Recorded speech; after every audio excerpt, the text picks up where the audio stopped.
of War has what it takes to be one of the most successful video game franchises of all time. Since day one, my brother and I just built that strong bond, just like Dom and Marcus did. Playing Gears of War has changed me because it brought me into a world of looking at games as more than just games. People that are playing these games now grew up playing these games, and they've seen Marcus and Baird and Dom go through all of the trials and tribulations that they have, and now there's this new generation, and the fans get to grow with the characters. We're basically minutes away before going on stage in front of millions of people and introduce the world to Gears 5. I don't think people really give Gears its due for the influence it's had on modern video games. Woo! Yeah! Shit, yeah! Woo! I felt like you were playing a game, but you were also watching a movie. Dom! No! Gears fan base is like the most passionate fan base I've ever been exposed to. They're so warm and welcoming, and they love this game and they're passionate about it. When you meet them in person, it's almost as if everybody knew each other to begin with. Whether you're in it for the story or the characters or the camaraderie, it's just constantly giving fans something to care about. You're a goddamn cow! A coward! And you can tell when a game has a little bit of magic in it, because there's something about it that pulls you in, that makes you go, oh, that is so cool. I've never wanted a game to come out this badly. There's nothing else like that. And the amazing team at the Coalition is working hard to bring you our most ambitious Gears of War title yet, Gears 5.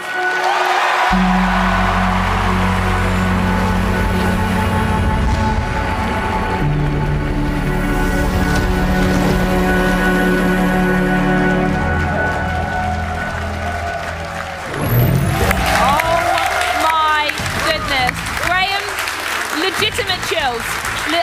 Trying not to tear up. Trying not to tear up. Gears community is so special. Oh, I mean, I think we got a fair bunch of them here, to be honest. Right. And now it's come to the time in the show that you have all been waiting for. A first look at Gears 5 Horde mode. Yes! I am absolutely buzzing for this! Here now is the world premiere trailer for Gears 5 Horde mode.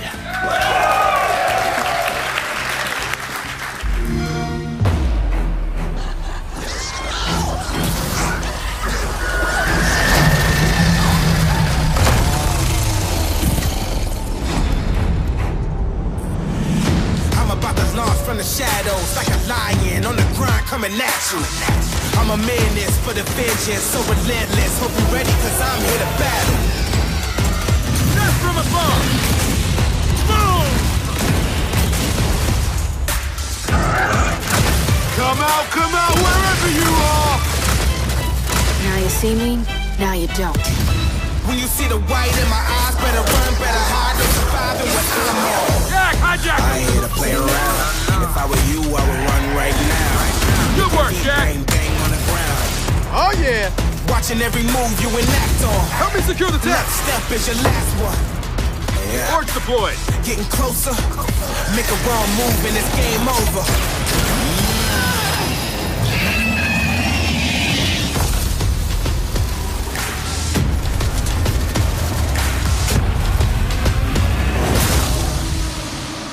Let's go. Here they come! I'm here to play around. If I were you, I would run right now. Hope you ready, cause I'm here to battle. Play 4 days early with Xbox Game Pass Ultimate.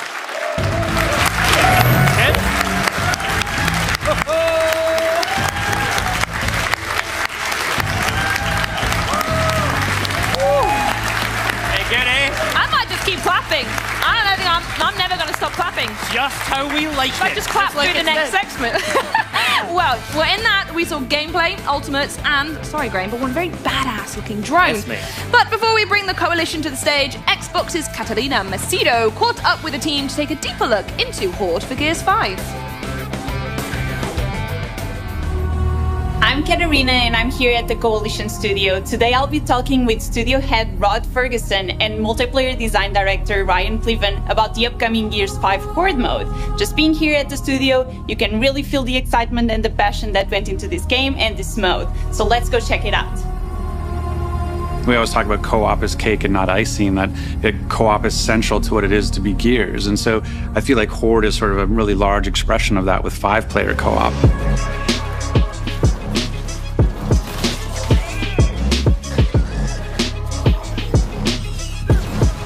Everything started with Gears 2 Horde. It was lightning in a bottle. It was, what people look back on as the defining defensive game mode through all of games. It was the idea that you were going to be doing this as an endurance run, as a 3-hour epic experience, and a mode like without any cutscenes, without any character development, without any story, had to hold people's attention for 3 hours.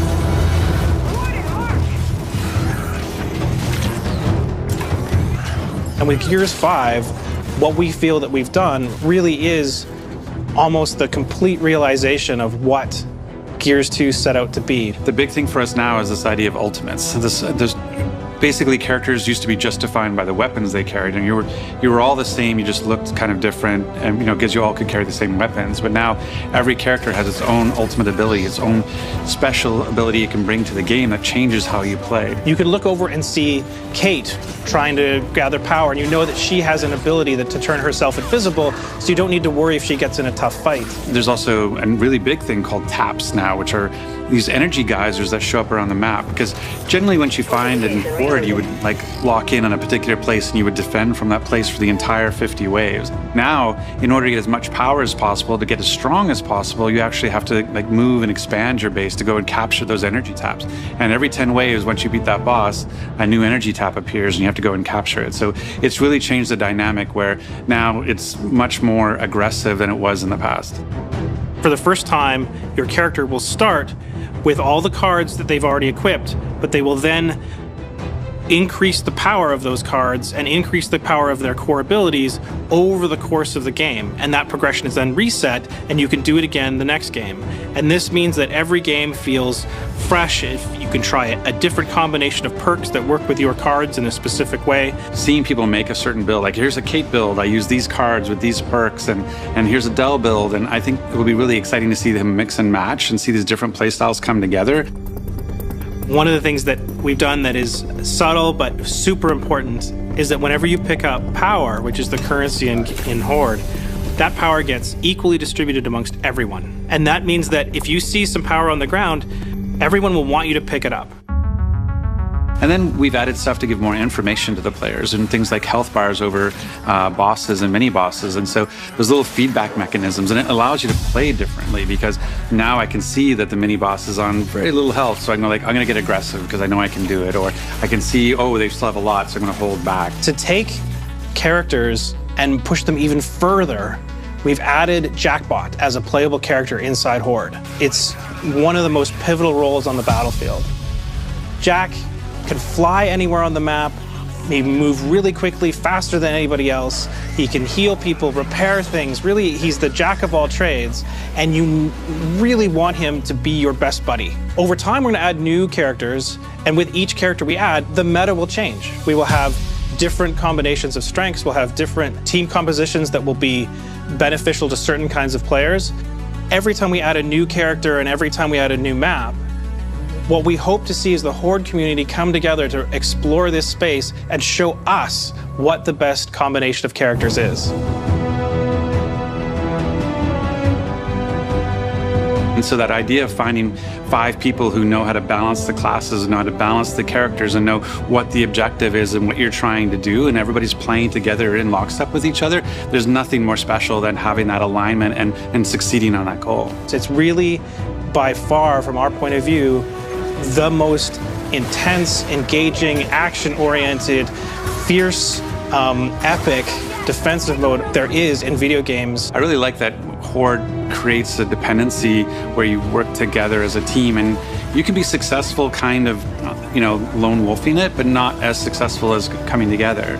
It's sort of our motto for the studio. We always say, if you want to go fast, go alone, but if you want to go far, go together. And that's true for Horde as well.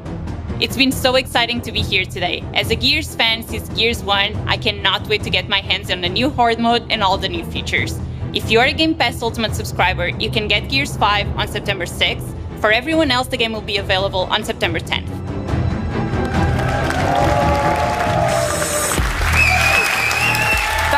was an incredible first wave to showcase Gears 5 Horde mode.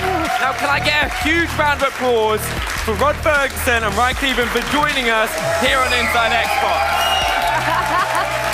Thank you so much for being here, guys. It is a pleasure. I've got to ask, first of all, right, those ultimates are, like, can you tell us a little bit more about those? Because they look amazing. Yeah, the ultimates, each one of them is unique to the character. They're really something that we see, like, both defines them as well as creates a really great relationship with the team. We've got Kate going invisible. We've got JD that could call in like a giant artillery strike. We've got Dell who can summon trackers to help him out. Each one of them, you're going to have to find the character that works for you and works best for the team. And they're per character, so it's not on a per role thing. So even if you have multiple engineers, each different character will have their own ultimate, so you can still mix and match. That's going to be really cool. I think that's one of the great things I'm excited about is all those different play styles that you can find to kind of suit your personal play style. Yeah, that's one of the things that like we were talking about. Like this is probably the deepest Horde we've ever done, even though it's still super accessible. But the deepness allows you to go in and set your skills, what character you want will give you your ultimate, but also that when you're collecting that power, you're not just feeding the engineer. Like in Gears 4, you're basically collecting power to get the engineer to build. Now you have perks, which you can go in and say, oh, I want to do more damage. I want to do more headshots. I want more ammo. I want more health. So as you're playing, you have this in-game progression that you can change who you are in the moment. And so you have out-of-game progression in the cards, and you have in-game progression in the perks. It sounds like you can go like mad with theory crafting with that. Just like, all right, if I get this combination, these 4 teammates, and Yeah, it'd be cool. But talking about accessibility, one of the things you talked to us about in Vancouver is all the different difficulty settings players are going to have access to. Can you tell us a little bit more about that? Yeah, I mean, one of the big things for us is realizing that Gears was going to be day and date in Game Pass and Ultimate Game Pass was that we realized we're going to have a bunch of people maybe who've never played the game before. And so we wanted to create a lot more accessibility to the game, and whether that's accessibility features in terms of how you control, we have things like single stick control, ability to turn off camera shake, and all those sorts of things. But even also from the point of Jack was created from a perspective of being accessible, because maybe some people, maybe who aren't as good at Gears, but the idea of like going into cover and pixel hunting, shooting, and all those sorts of things, like Jack doesn't have that. Jack floats above cover. Jack does area of effects attack. So if you have somebody who's just new to the game, they can come in as a support bot and they can help you. They can heal you. They can keep you like buffed up. They can go and repair stuff. They can pick up weapons for you. So they don't have to be like wall bouncing, shotgunning. They can actually just be part of your team. And we really wanted to make them like a really critical part of the team. It wasn't just about having like a support class that sort of stands at the back and does nothing. Jack is super critical. We really wanted to envision him as your best buddy, as like your best friend. Like each of the other classes, I want Jack. I want Jack. I want Jack to follow me. And that was something that now there's so much demand for Jack. When they're playing him, you just constantly feed like you're feeding all these little birds. And he has a crazy ultimate. Like he has this we call it Hijack. Yeah. Because we're big about puns in Vancouver. And so Hijack basically shoots a dart into an enemy and then takes control. So it possesses that enemy. So if you have something coming at you like a Scion with a boom shot, you can take it over and now Jack player becomes a Scion with a boom shot and can help destroy the enemy with that. That's so cool. Everyone's just going to want to be Jack's best friend. It's like, trust me, I'll take you out for dinner. Don't worry about it. Just follow me around in Gears. Exactly. We'll be good. Doesn't sound like quite enough glory for Benny, unfortunately, though. With that in mind, what sort of sets Horde mode in Gears 5 apart from the previous iterations? You obviously told us a lot already, but... Yeah, I mean, that's probably there's really a bunch of big differences. One is the ultimates. The other is this power tap that Ryan and the team came up with, which is probably you better explain. So like we've added the power taps, which you saw in the video, which really add an element of territory control. We wanted to make Gears 5 not only the deepest, but also provide other ways to be successful by not just building fortifications. So the power taps appear every like 10 waves after you kill a boss. And that means that you have to really understand whether you want to move your base or just let it go. They're optional. However, they do provide a ton of power to power up your perks, to buy fortifications with. So if you decide to leave them alone, it's at your own peril. However, if you're ambitious and your team knows what they're doing, they can slowly expand their base to control more territory for more rewards. Yeah. Lots of options. Well, now from software to hardware. Got it? Because of the hoodie. At any rate, let's take a closer look at something Gears fans everywhere are sure to salivate over. It's the limited edition Gears 5 Xbox One X. We recently caught up with some of the minds behind the design. Take a look.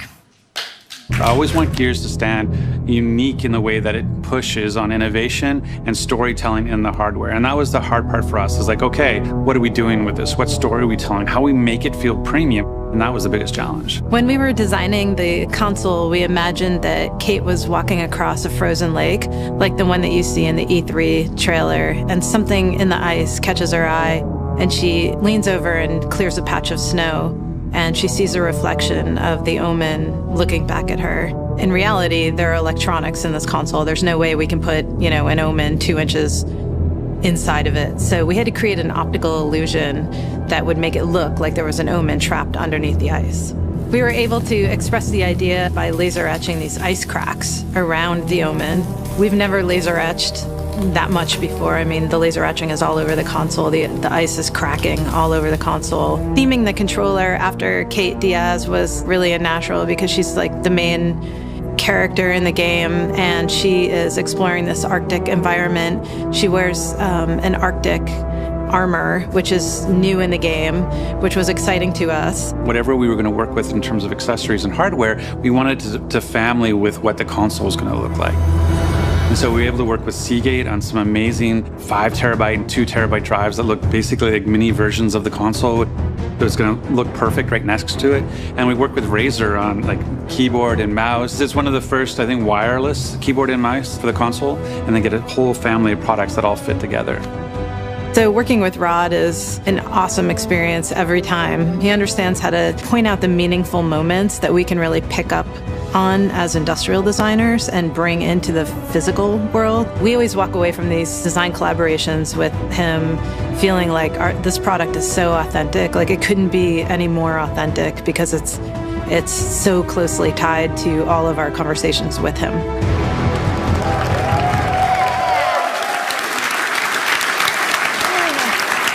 We're back with Rod and Ryan, but how amazing does that console look? I want it so much. Massive congrats to the team designing that, because that is incredible. And the hard drive. But it looks so cute right next to it.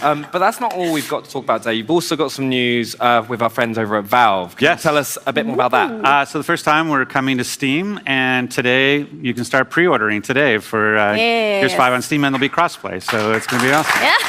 Crossplay. Love it.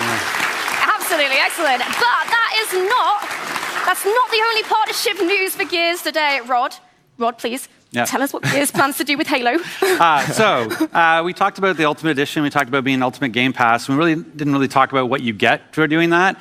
So we're really happy to announce that we're actually putting in 2 characters from Halo Reach are going to be coming to Gears of War. So we have Kat and Emil. Calm down. And so they're going to be coming, and they have their own roles. They're going to be playable in Horde and Escape and Versus, and you're going to have their own ultimates.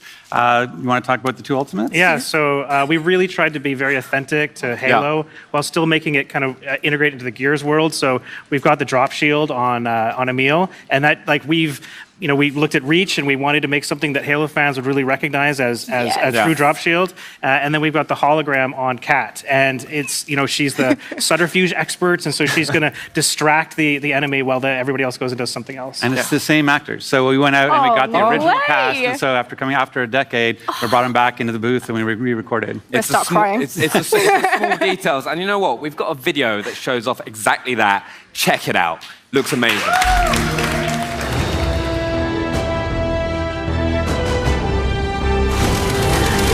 Let's go! Advance here. Activating drop shield. Deception is my specialty. You're safe.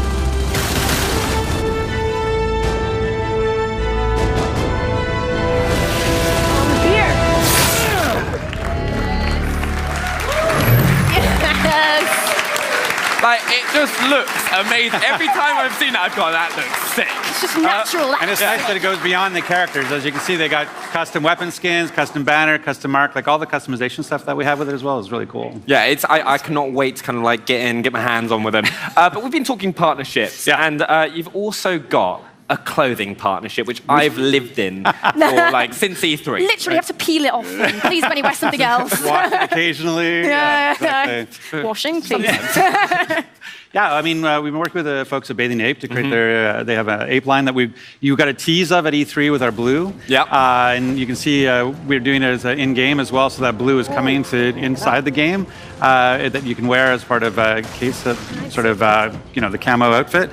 And then we actually do a physical line, which is going to be in red now, our red camo, which is going to be for sale at the Ape stores and at I think it's Xbox.com gear. Stay there.